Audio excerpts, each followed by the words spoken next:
Trouvé dans un nid, une histoire de Praline Guépara illustrée par Rémi Saillard aux éditions Didier Jeunesse. Il était une fois, pas deux, pas trois, il était donc une fois une petite fille qui s'appelait Lily. Elle vivait avec son père, le bûcheron, dans une maison au cœur de la forêt. L'histoire ne dit pas où était la mère de la petite fille. Ce que nous savons, c'est que Lily était élevée par la grosse Susan, la cuisinière qui prenait soin de la maison. Un jour, Lily est allée avec son père se promener dans la forêt. Ils ont marché longtemps sur les sentiers. Sur le chemin du retour, la petite fille entend les pleurs d'un bébé. « Papa, il y a un bébé dans la forêt, il faut le trouver ?» Le père se met à fouiller dans les buissons, dans les herbes hautes, il cherche partout. Il n'y a personne à part toi et moi ici. Il prend Lily par la main et ils font 3 pas en direction de la maison quand les pleurs se font entendre à nouveau. Lily ne veut plus avancer. « Tu dois trouver ce bébé, papa !» Lily et son père regardent partout. Lily lève la tête et là, dans les branches d'un arbre, elle aperçoit dans un nid un bébé tout nu qui vagit. « Il est là, papa, va le chercher !» Le père grimpe sur l'arbre, de branche en branche, il atteint le nid, il prend délicatement le bébé et le tient contre lui avec un bras. Il redescend de branche en branche, doucement. Le bébé s'est arrêté de pleurer. Lily regarde son père et lui dit « Ce bébé est à nous. Nous l'appellerons Trouvé dans un nid. Il sera mon petit frère. » Le petit s'est donc appelé Trouvé dans un nid. Il a rejoint la petite famille. Dans la vie, il faut des années pour qu'un enfant grandisse. Dans les contes, il suffit de quelques mots. Trouvé dans un nid est devenu un petit garçon vaillant. Lily a grandi elle aussi. Les 2 enfants ne se séparent jamais. Quand on voit arriver l'un, on sait que l'autre n'est pas loin. Un matin, Trouvé dans un nid dort dans son lit et Lily attend qu'il se réveille. Accoudée à la fenêtre de la chambre, elle regarde dans la cour. Elle voit la grosse Susan sortir de la cuisine avec 2 seaux. Elle la voit aller au puits et les remplir d'eau. Elle la voit retourner dans la cuisine aussitôt. Elle la voit de nouveau aller remplir ses seaux, disparaître dans la cuisine, puis en ressortir, toujours avec les seaux, les remplir à nouveau. Lily descend à la cuisine et demande à la grosse Susan qui surveille une énorme marmite. « C'est pour quoi faire toute cette eau ?» La grosse Susan s'approche de la petite fille et chuchote à son oreille. C'est un secret qu'il ne faut pas répéter. Ce soir, c'est trouvé dans un nid que je vais faire cuire. Le cœur de Lily bat très vite, elle a peur, mais elle ne dit rien. Elle monte dans la chambre de Trouvé dans un nid qui dort encore.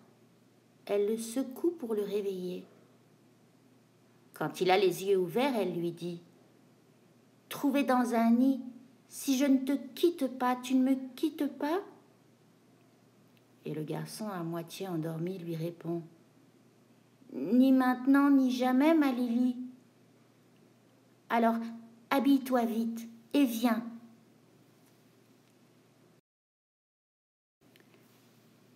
Pendant que Trouvé dans un nid s'habille, Lily met un traversin sous la couette de son lit.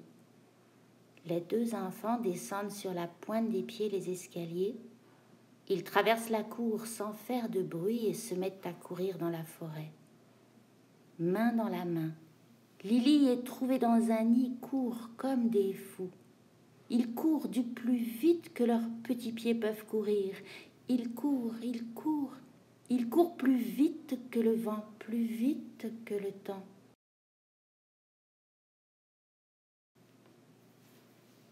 Dans la cuisine, la marmite de la grosse Susan chauffe.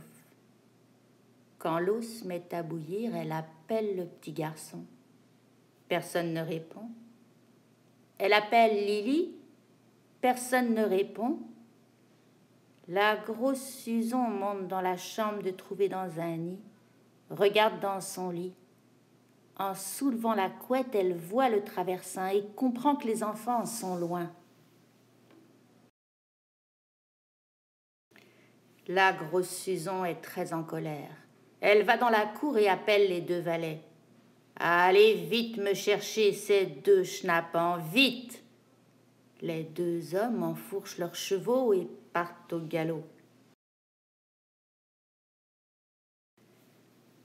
Loin devant, Lily est trouvée dans un nid, main dans la main, court. Ils courent du plus vite que leurs petits pieds peuvent courir. Ils courent plus vite que le vent, plus vite que le temps. Les valets sont encore loin, mais Lily sent sur sa nuque le souffle chaud des chevaux. Elle s'arrête, prend les mains de Trouvé dans un nid dans les siennes et lui dit « Trouvé dans un nid, si je ne te quitte pas, tu ne me quittes pas ?» Et le petit garçon répond « Ni maintenant, ni jamais, ma Lily. » Alors, deviens un rosier et je serai ta rose. Les deux cavaliers galopent depuis longtemps maintenant. Ils s'arrêtent et l'un d'eux dit « Ils sont petits, ils ne peuvent pas être plus loin. » Les deux valets voient un rosier et lui demandent « T'as pas vu passer deux enfants ?» Et le rosier répond « Je suis un rosier et je n'ai qu'une rose. Je n'ai vu passer personne. »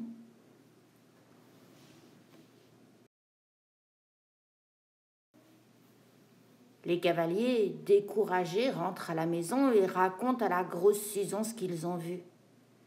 « Vous êtes des idiots. Le rosier s'est trouvé dans un nid et la rose, c'est Lily. Vous auriez dû arracher le rosier et me rapporter la rose. Retournez vite me les chercher. » Les valets repartent aussitôt. Loin devant, les deux enfants courent, courent, courent du plus vite que leurs petits pieds peuvent courir. Ils courent plus vite que le vent, plus vite que le temps. Quand Lily sent de nouveau sur sa nuque le souffle chaud des chevaux, elle s'arrête, prend les mains de Trouvé dans un nid dans les siennes et lui dit « Trouvé dans un nid, si je ne te quitte pas, tu ne me quittes pas ?» Et le petit garçon répond « Ni maintenant, ni jamais, ma Lily. » Alors, deviens une maison, et moi, je serai une pomme dans un panier.